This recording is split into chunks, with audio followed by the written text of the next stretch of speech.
And welcome back, everyone. So this video isn't going to be about any particular passage of Scripture. This one's really going to be more along the lines of some general food for thought, rather than a deep dive. And today I just wanted to briefly talk about something that I've come across pretty often when studying the subject of eternal torment. And I just happened to stumble across it again the other day. And that is how those who believe in eternal torment generally answer when asked a difficult question such as, why would God punish unbelievers in hell for all eternity for sins they committed within a relatively brief, finite lifetime?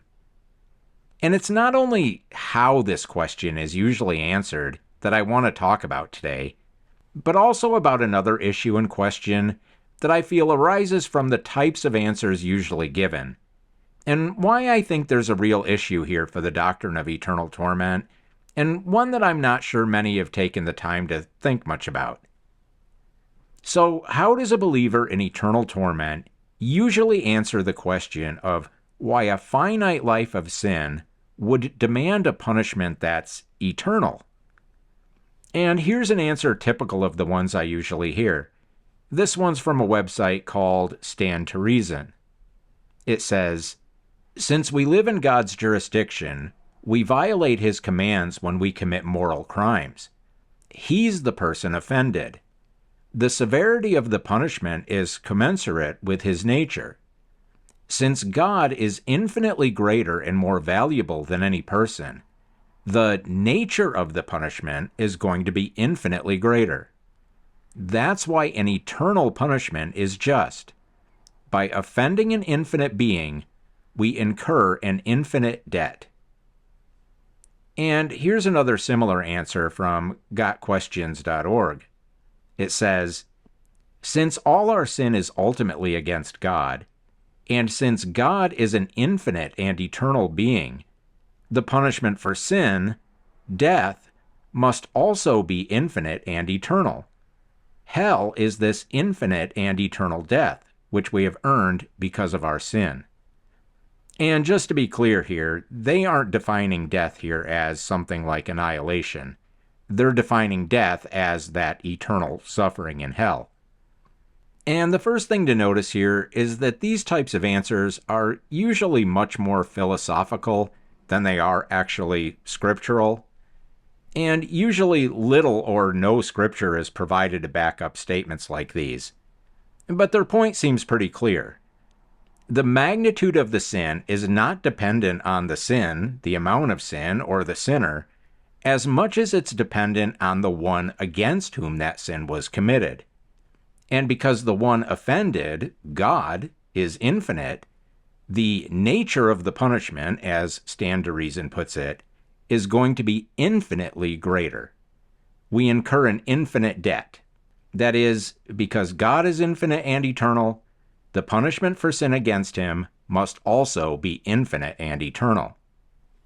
And that answer might sound good to someone, and it's one of those types of answers that believers in eternal torment keep in their back pocket and pull out whenever difficult questions like this come up. But now I'd like you to consider another difficult question. A question like, how is it fair that someone, say, from a remote African tribe who practiced their ancient religion their entire life, but died without Jesus? How is it fair that a person like that should incur the same punishment as someone like, say, Adolf Hitler? And the answer to a question like that usually has two parts. First, there's usually some reference to Paul's words in Romans 1:20, that God gives everyone enough light and that everyone is without excuse. But then there's a second point usually raised here, and the answer almost always contains something like, well, there's actually degrees of punishment in hell. For example, the Gospel Coalition website states, although the suffering will be severe and everlasting for all those in hell, the specific degrees of punishment and suffering will differ in accordance with the measure of sin in one's life, the extent of one's sinful influence on others, and the amount of gospel light that was rejected. And I distinctly remember years ago hearing Hank Hanegraaff, the Bible answer man on Christian radio, answering this same type of question. And he said something like, well, it just makes logical sense that Adolf Hitler would have to suffer more than your everyday garden variety pagan. And of course, he's right. That absolutely does and should make perfectly logical sense. But my question is, why should that make any logical sense to a believer in eternal torment? Remember that first difficult question. Why would a finite amount of sin demand an eternal punishment? And remember how that question is usually answered. It's not the sin, the length of time the sin was committed, or the amount of sin. It's who that sin was committed against.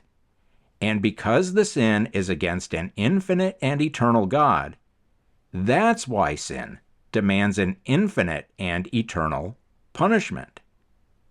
Well, given these two answers, it seems to me that believers in eternal torment are guilty of equivocation. They seem to want to say that regardless of the sin, an eternal and infinite punishment is demanded, but apparently only demanded as to the duration of that punishment, but not infinite and eternal with regard to the nature or intensity of the punishment. Think about it. If sin against God demands an infinite and eternal punishment, then why would only the duration of that punishment be infinite and eternal? Where do degrees of punishment even enter into the equation? How or why exactly could the seriousness of the sin be of any consequence in determining the severity or nature of that punishment? Remember that first answer from Stand to Reason.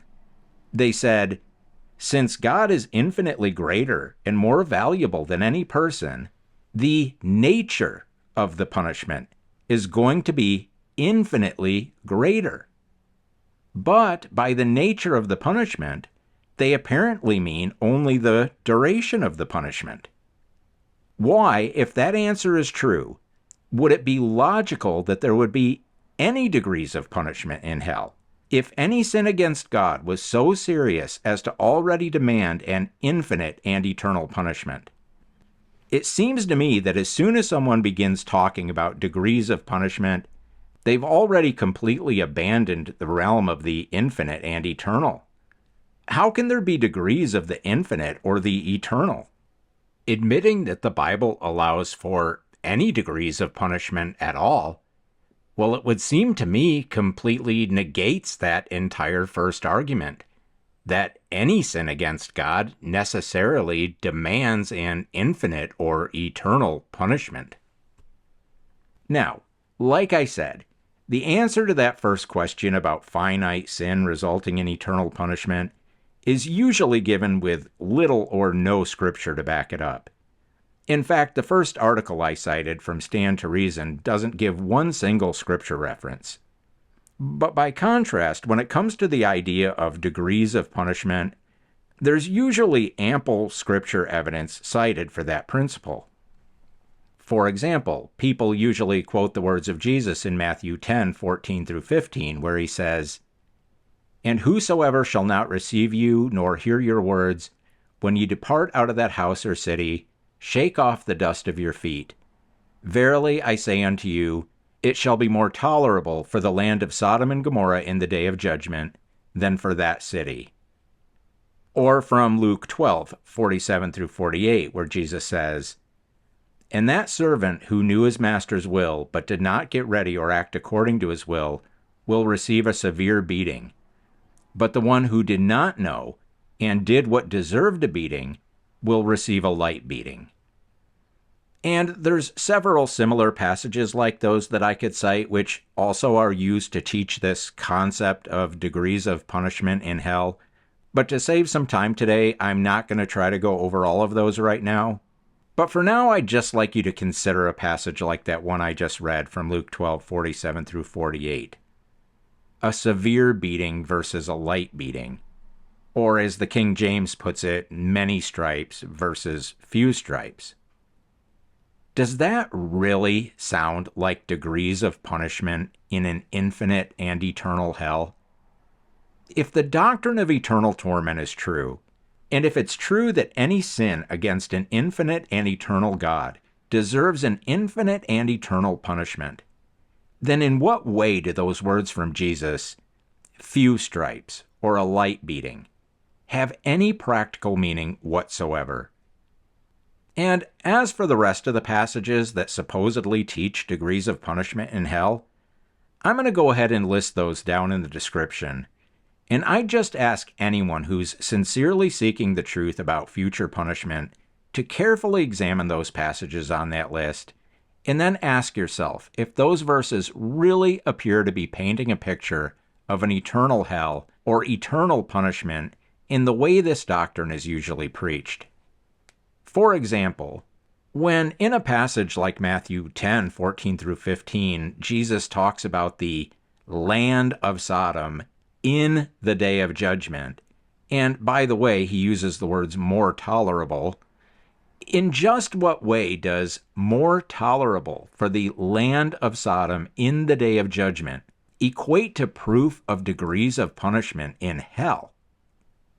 So, while I'd agree that the Bible does speak of degrees of future punishment, I'd say that those passages are actually quite fatal to the doctrine of eternal torment, the way it's usually presented. So anyway, I'm going to keep this one quick and wrap this one up for today.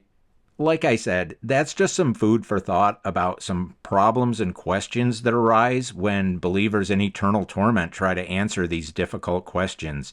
And hopefully in some future videos I can get into more detail on those. So as always, thank you so much to everyone for taking the time to watch today. And if you found this video helpful, please let me know by giving it a like. And if you haven't done so already, please consider subscribing to the channel if you'd like to see more content like this. And with that, and once again, I'm David with the Harvest Herald, and I hope to talk to you all again real soon in the next video.